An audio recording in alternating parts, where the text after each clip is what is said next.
গ্লিডেনের survey অনুযায়ী 57% married মানুষ ইন্ডিয়াতে মানে প্রত্যেক 10 জনের মধ্যে 6 জন একবার না একবার নিজের পার্টনারকে চিট করেছে। আর এখানে এজ ব্র্যাকেটটা হচ্ছে 25 থেকে 50। তার মানে আমরা এই ক্ষেত্রে বলতেই পারি as is just a number. এটা তো গেল পুরো ইন্ডিয়ার কথা। ওয়েস্ট বেঙ্গলের খবর কি? যদি তোমার মনে হয় যে তোমার বিয়ে বুলেট প্রুফ তাহলে একটু ওয়েট করো। ওয়েস্ট বেঙ্গলের নাম্বারগুলো বললে তুমি শক হয়ে যাবে। ভারতের টপ যে 5টা শহর রয়েছে তার মধ্যে কলকাতাও অন্যতম। আর সব থেকে শকিং ব্যাপার হচ্ছে শুধু কলকাতা না, টিয়ার 2 সিটি যেমন শিলিগুড়ি, দুর্গাপুর এগুলো কোনো অংশে পিছনে নেই। গ্লিডেন নামে যে অ্যাপটা রয়েছে যেটা বেসিক্যালি ম্যারিড মানুষদের ডেটিং অ্যাপ, সেখানে এই টিয়ার 2 শহরের সাবস্ক্রাইবার রকেটের স্পিডের মতো বাড়ছে। যদিও তামিলনাড়ুর কাঞ্জিপুরম এই লিস্টের 1 নম্বরে। সেই হিসাবে যদি কাঞ্জিপুরমকে আমরা বলতে পারি চিটিং এর ক্যাপিটাল, তাহলে কলকাতাও কিন্তু পিছনে নেই। আজকে বেসিক্যালি আমরা কথা বলবো সেই সিক্রেটটা নিয়ে, যেটা কেউ অ্যাডমিট করে না কিন্তু সবাই করে, অলমোস্ট সবাই। তবে হ্যাঁ, মনে রাখতে হবে যে 40% মানুষ কিন্তু লয়াল, তারা কিন্তু চিটিং করেও না। কারণ আমাদেরকে পজিটিভ দিকটা ভুললে কখনো চলবে না। আর এই ভিডিওর জন্য এই 40% নাম্বারটা মনে রাখবে, কারণ ভিডিওর আগে এটাকে নিয়ে খুব ইম্পর্টেন্ট কিছু কথা বলার আছে। ঠিক আছে, ডিল ডান। তাহলে মনে থাকবে তো? চলো। होटल में क्या करने आया? ऑफिस जाना था ना तुम्हें? क्या कर रही है यहाँ पे? किसके साथ आई? आइए किसी ने आपको? किसके साथ आई है? किसी के भी साथ आई हूँ। तुझे क्या मतलब? तू क्या जानता है? क्या जानता है? और यार इसके आधी उम्र की लड़की है ये। या तो 55% married people in India, they have cheated on their partners. 53% of the Indians who have been surveyed as per this survey have said yes, indeed they have cheated on their spouses. Now we come from a country where Superman is not allowed to kiss.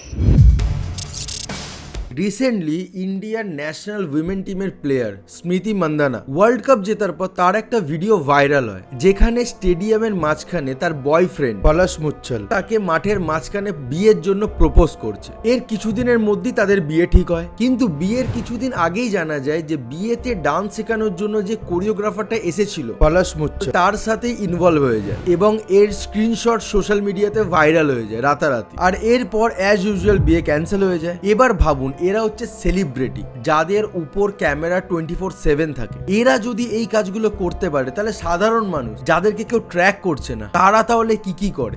আপনি কি জানেন কিছু statistics অনুযায়ী India is now world's number 1 country যেখানে সব থেকে বেশি cheating হয়। Yes, you heard that right. Latest report বলছে গ্লোবাল লিস্টে ইন্ডিয়া নাম্বার 1। আর সব থেকে রিয়েল শকার হচ্ছে এই ব্যাপারে গ্রাম কিন্তু শহরের থেকে পিছিয়ে নেই। মানে একটা মেট্রো সিটিতে যত চিটিং হচ্ছে গ্রামেও ইকুয়ালি হচ্ছে। এবার একটু ডেটা নিয়ে কথা বলি, ঠিক আছে? টিয়ার 1 টিয়ার 2 সিটি থেকে 1,500টা মানুষের উপরে একটা সার্ভে হয়। রেজাল্ট যেমন আগেই বলেছি, 57% মানুষ অ্যাডমিট করেছে যে তারা একবার না একবার নিজের পার্টনারকে চিট করেছে। আর এর মধ্যে একটা নোটিস করার ব্যাপার হচ্ছে, যারা অ্যাকসেপ্ট করেছে যে তারা চিট করেছে তাদের মধ্যে 56% পুরুষ আর 54% মহিলা। গ্যাপ কিন্তু প্রায় নেই। আমাদের সমাজে একটা মিথ আছে না যে শুধু ছেলেরাই চিট করে, এই মিথটা কিন্তু অফিসিয়ালি ডেড। কারণ চিট ইকুয়ালি হয় দুটো জেন্ডার থেকেই। আর এখন ভাবতেই পারেন যে হয়তো বিয়ের অনেক বছর পরে সবাই বোর ফিল করে সেই কারণে চিট করে। তো শুনলে অবাক হবেন, এই যারা অ্যাকসেপ্ট করেছে যে তারা চিট করেছে তাদের মধ্যে বেশিরভাগই বিয়ের প্রথম 1 বছরের মধ্যেই চিটটা করেছে। আর কোনো ডেটিং অ্যাপ বা অন্য কোথাও গিয়ে না, নিজেদের সোশ্যাল সার্কেলে, কেউ কেউ অফিসে, কেউ কেউ নিজেদেরই রিলেটিভদের মধ্যে, কেউ কেউ প্রতিবেশীদের সাথে। মানে যেই সময়টাকে সবাই হানিমুন পিরিয়ড বলে, বিয়ের পরের 1 বছর, সেই সময়ে বেশিরভাগ মানুষ চিট করছে। 2026-এ হানিমুন পিরিয়ডের ডেফিনেশনটা পুরো বদলে গেছে। এখন প্রশ্ন হচ্ছে, এগুলো হবার পিছনে কারণ কি শুধু সেক্সুয়াল প্লেজার নাকি অন্য কিছু? দেখো, রিজনগুলো যখন বলবো আমার কথা শুনে অনেকে ভাবতেই পারে যে আমি চিটিংকে সাপোর্ট করছি। তাই বলে রাখা ভালো, আই ডোন্ট সাপোর্ট চিটিং। আমার ডিকশনারিতে ভাই বউ থেকে শুরু, বউতেই শেষ, এন্ড অফ দ্য আর্গুমেন্ট। ওই best friend, close friend, secret friend ওইসবের কোনো জায়গা নেই। হ্যাভিং সেড দ্যাট, এবার কারণগুলো নিয়ে কথা বলি। দেখো, প্রথম কারণ বলতে গিয়ে আমাকে বলতেই হয় যে প্রবলেমটা আমাদের ম্যারেজ সিস্টেমের মধ্যেই রয়েছে। আজও 85% বিয়ে অ্যারেঞ্জ ম্যারেজ সেটআপে হয়। হ্যাঁ, বিশ্বাস করা টাফ হলেও এটাই সত্যি। এবার ভেবে দেখো, যেই ছেলে বা মেয়ে কখনো ফিলই করেনি যে লাভ রিলেশনশিপ কেমন হয়, ওই লুকিয়ে লুকিয়ে প্রেম করা, থ্রিল, এরকম মানুষ যখন অফিস যাচ্ছে বা কোনো রকম সোশ্যাল গ্যাদারিং এ এমন কোনো মানুষের সঙ্গে ইন্টারঅ্যাক্ট করছে যার সাথে তার ভাইব ম্যাচ করছে, মানে প্রফেশন সেম, চয়েস, হবি সবকিছু সেম, কথা বলার জন্য প্রচুর টপিক আছে তাদের কাছে কমন, যেটা ও নিজের পার্টনারের সাথে কখনো ফিলই করেনি বাড়িতে, তাহলে এবার সেই জায়গাতে নিজেকে রেখে বলো যে কত পার্সেন্ট চান্স আছে যে তুমিও চিট করবে ওই সিচুয়েশনে। তবে এই ব্যাপারটা কিন্তু বরাবরই হয়ে আসছে, আগেকার দিনে মানুষ কম্প্রোমাইজ করে নিত, এই সব ফিলিংস গুলো সেম থাকলেও তারা নিজের মনকে মানিয়ে সারা জীবন থেকে যেত। কিন্তু এখনকার নিউ এজ টাইমে যেখানে সোশ্যাল মিডিয়া এত অ্যাক্টিভ, যেখানে ফিলিংস নিয়ে এত বেশি অ্যাওয়ারনেস, সেখানে একটা মানুষ কম্প্রোমাইজ কেন করবে? কম্প্রোমাইজের থেকে তাদের বেটার অপশন মনে হয় চিটিং করা। দেখো, কেউ যদি নিজের বিয়ে নিয়ে স্যাটিসফাই না হয়, দে ক্যান টেক ডিভোর্স, তারপরে যত ইচ্ছে অ্যাফেয়ার করতে পারে to find that right person. কারণ আমিও সেম জিনিসটা মানি যে কম্প্রোমাইজ করার থেকে ডিভোর্স ফার বেটার। কিন্তু প্রবলেমটা তখনই যখন কেউ ডিভোর্সও নিচ্ছে না, কারোর সাথে ম্যারিড লাইফ লিড করতে করতে তাকে চিট করছে এবং তার সব রিসোর্সেস ইউজও করছে, সেটা ছেলে হোক কি মেয়ে। আর এই ব্যাপারটা সব থেকে বেশি বোঝা উচিত বাবা মাদের, যারা নিজেদের ইগোর বসে নিজের ছেলে মেয়েদের বিয়ে দেয় নিজেদের ইচ্ছা মতো জায়গায়, আর তারপর যখন চিটিং হয় বা ডিভোর্স হয়, এরা একটা স্টেটমেন্ট দিয়ে গা ঝেড়ে নেয়। সেটা হচ্ছে এখনকার জেনারেশনের ছেলে মেয়ে, এদের কাছে কোনো কিছুর ভ্যালু নেই, এরা তো এরকমই। তবে আমি সেই বাবা মাদেরকে বলতে চাই, ছেলেমেয়েরা যেমনই হোক, আপনাদের মাইন্ডসেট কিন্তু আদিম যুগের ছিল, আজও আছে। এই ব্যাপারটা আপনারা যত তাড়াতাড়ি বুঝে যাবেন তত বেটার হবে। এইবার এই স্টেটমেন্টটা দেখে কিছু মানুষ কত খেপে যাবে। চলো সেকেন্ড রিজন নিয়ে কথা বলি, corporate culture and office romance. India globally second নাম্বারে আসে when it comes to office romance. 51% men আর 36% উইমেন অ্যাডমিট করেছে they are having an affair with their co-worker। এবার দেখো, যদি কেউ সিঙ্গেল হয়, অফিসে কারোর সাথে অ্যাফেয়ার রয়েছে, দ্যাটস ফাইন, বাট প্রবলেমটা হচ্ছে এই যে নাম্বারটা বললাম 51% মেন আর 36% উইমেন, এরা প্রত্যেকেই ম্যারিড।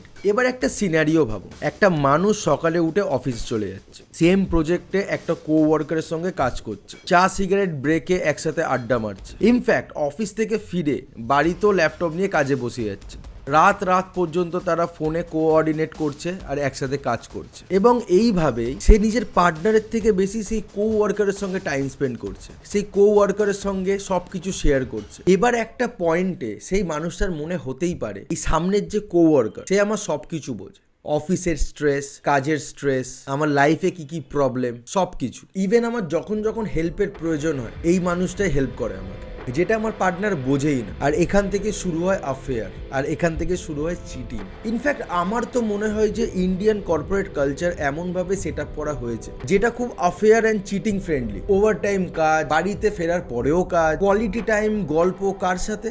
সেই কোওয়ার্কারের সাথে। এবার ভাবতেই পারো, what about work life balance? তো ভাই বলে রাখি, work life balance in India is a joke. যাই হোক, এই ব্যাপারে কোনো অন্য ভিডিওতে কথা বলা যাবে। আর থার্ড কারণ হচ্ছে social media and dating apps. দেখো, স্মার্টফোন এখন নতুন playground, Tinder, Bumble, Gleeden, cheating করা এখন ফিঙ্গার টিপসে। কেউ তোমার ব্যাপারে কিছু জানতেও পারবে না, কারণ এই ধরনের অ্যাপ তোমার আইডেন্টিটি কাউকে বলে না। এক্সাইটমেন্ট আছে, থ্রিল আছে, ডোপামিন হিটও পাচ্ছে, গিভ ইট আ ট্রাই, এই মেন্টালিটি থেকে এই সব কিছু শুরু হয়, আর তারপর এটা অ্যাডিকশনে পরিণত হয়। কারণ হচ্ছে এখানে প্রচুর অপশন আছে। কিছুদিন কারোর সাথে কথা বললে, কিছুদিন পর বোরিং লাগতে শুরু হলো, চেঞ্জ করে নাও, অন্য কারোর সাথে কথা বলা শুরু করো। এটা ম্যারিড লাইফের মতো নয়। ফোর্থ কারণ হচ্ছে আনরিয়ালিস্টিক এক্সপেকটেশন। এই সোশ্যাল মিডিয়া প্রচুর আনরিয়ালিস্টিক এক্সপেকটেশন তৈরি করে মানুষের মনে। কারণ সোশ্যাল মিডিয়াতে সব মানুষ নিজের লাইফের বেস্ট পার্টগুলো দেখায়। আজকে গাড়ি কিনলাম, কালকে বাড়ি কিনলাম, আজকে এখানে ঘুরতে যাচ্ছি, আর এখান থেকেই আসে কম্প্যারিজন। মহিলারা নিজের পার্টনারকে আনসাকসেসফুল ভাবতে শুরু করে। এটা মনে করে সবাই বাড়ি কিনছে, গাড়ি কিনছে, আর আমি এখানে বসে বসে শুধু তাদের পোস্ট লাইক করে যাচ্ছি। আর অপরদিকে ছেলেরা ভাবে এই পোস্টগুলোতে যেই মহিলাগুলোকে আমি দেখছি তারা কত ওয়েল গ্রুম, কত সুন্দর, এদের হাজবেন্ড কত লাকি, আর এখান থেকেই আসে চিটিং করার ইচ্ছা। আর ফিফথ কারণ হচ্ছে জেনজি ইফেক্ট। ইয়াঙ্গার জেনারেশনের কাছে চিটিং এর ডেফিনেশন পুরো আলাদা। কেউ মনে করে যে ইমোশনাল চিটিংই হচ্ছে অ্যাকচুয়ালি চিটিং, মানে ফিজিক্যালি ইনভলভমেন্ট ঠিক আছে, যে কোনো কারোর সাথে করতে পারে, ইমোশনালি যাতে আমার সাথেই থাকে আমার পার্টনার। আবার কেউ এটার উল্টো মনে করে যে ইমোশনালি যার তার সাথে কথা বলতে পারে রাত ভর, কিন্তু ফিজিক্যালি যাতে আমার সাথে লয়াল থাকে। আবার এদের ডিকশনারিতে কিছু নতুন নতুন শব্দ এসেছে, যেমন হচ্ছে সিচুয়েশনশিপ, মানে একটা ছেলে আর মেয়ে গার্লফ্রেন্ড বয়ফ্রেন্ডের মতোই থাকবে, বাট তাদের কোনো কমিটমেন্ট থাকবে না। তারা অন্য মানুষদের সাথেও ইনভলভ হতে পারে। আর একটা যে বেঞ্চিংটা কি, ধরো একটা ছেলে মেয়ে গার্লফ্রেন্ড বয়ফ্রেন্ড, বাট সেই ছেলেটার বা মেয়েটার আরো 4-5 জন এমন রয়েছে যে যদি তাদের ব্রেকআপ হয় সেই 4-5 জনের মধ্যে থেকে একজনকে ট্রাই করবে। মানে যেমন খেলাতে হয় না, বেঞ্চে 4-5টা প্লেয়ার বসে থাকে, কেউ যদি ইনজোর্ড হয় তারা নামবে মাঠে, ঠিক সিমিলার। বাট এদেরকে কে বোঝাবে? এই সবকটাই চিটিং। আর এই জেনারেশন প্রথম জেনারেশন যারা রিভার্সে প্রোগ্রেস করছে। হ্যাঁ, আমাদের জেনারেশনের মানুষরা ভাবতেই পারে যে ইমোশনাল চিটিং, ফিজিক্যাল চিটিং এইসব আবার কি। তো ইমোশনাল চিটিং হচ্ছে বেসিক্যালি এটাই যে তুমি তোমার পার্টনারের সঙ্গে ইনভলভ হচ্ছ বাট মাথাতে অন্য কারোর কথা ঘুরছে। তুমি তোমার পার্টনারের সাথে রোম্যান্স করছো কিন্তু রোম্যান্স করার পরে সারা রাত অন্য কারোর সাথে গল্প করছো ফোনে। যদিও আমি বুঝি না এটার আলাদা করে নাম দেওয়ার কি ছিল, এটাও তো সেম। নতুন ক্যাটাগরি বানানোতে কি মজা, আননেসেসারি ক্যাটাগরি তৈরি হচ্ছে। যাই হোক, এবার সলিউশন নিয়ে কথা বলা যায়। নিজেকে এবং নিজের রিলেশনশিপকে কিভাবে সেভ করবে এবার সেটা নিয়ে একটু কথা বলা যায়। কারণ আমি জানি যারা ভিডিওটা এতটা পর্যন্ত দেখেছে তাদের মাথায় একটা জিনিসই চলছে, তাহলে উপায় কি? বিয়েই করবো না, নাকি বিয়ে করলে নীল ড্রামে যেতেই হবে? তো আনসার হচ্ছে হ্যাঁ, একদমই বিয়ে করবে, কোনো প্রবলেম নেই তাতে। শুধু কমিউনিকেশন ওপেন রাখতে হবে। কারণ বেশিরভাগ মানুষ যারা চিটিং করছে বা ডিভোর্স নিচ্ছে, আমার মনে হয় তারা যদি কথা বলতো এত কিছু হতোই না। কথা মানে সারাদিনের বেসিক কথাবার্তা। সারাদিন অফিসে কেমন কাটলো, কি খেয়েছো, শরীর কেমন আছে, সিম্পল। আজকালকার দিনে দাঁড়িয়ে বেশিরভাগ কাপল এই কোশ্চেন গুলো করতেই ভুলে গেছে। আর এই সিচুয়েশনে কেউ বাইরে থেকে এসে যদি সেম কোশ্চেন গুলো করে দেয়, ব্যাস গল্প শেষ। তো কথাবার্তা বাড়াও, একসাথে মিমস দেখো, এগুলো তোমাকে নীল ড্রামে যাওয়ার থেকে বাঁচাবে। Second solution, set clear boundary. প্রথম থেকে ভাই বাউন্ডারি সেট করে নাও না, যে দুজনের জন্য এই সেম বাউন্ডারি ভাই, কেউ ক্রস করবো না, ক্রস করলে ভাই গল্প শেষ। Very simple. বাট এটাও বলতে বেশিরভাগ মানুষ শাই ফিল করে এইসব ডিসকাস করতে, কিন্তু অন্য জিনিস করার সময় একদম নাম্বার 1। আরে নিজের পার্টনারের সাথে ছাড়ো, অন্য জনের পার্টনারের সঙ্গে গিয়ে করে নিচ্ছে, কিন্তু এইসব কথা বলতে লজ্জা পায়। এবার তোমরা ডিসাইড করো যে ডিসকাস করবে না নীল ড্রামে যাবে। Third solution, prioritise quality time. ভাই বেশিরভাগ মানুষ বিয়ের পরে যে ডেট বলে কোনো ব্যাপার হয় সেটাই ভুলে যায়। এরা ভাবে যে ডেট হচ্ছে গার্লফ্রেন্ড বয়ফ্রেন্ডের জিনিস। যদি তোমারও মনে হয় ভাই তুমি খুব ভুল এই ব্যাপারে, go on a date, have some drinks. হ্যাঁ, এই কারণে 2-1টা সম্পত্তির ভাগিদারি বাড়তে পারে, but that's fine. Fourth solution, address the problem.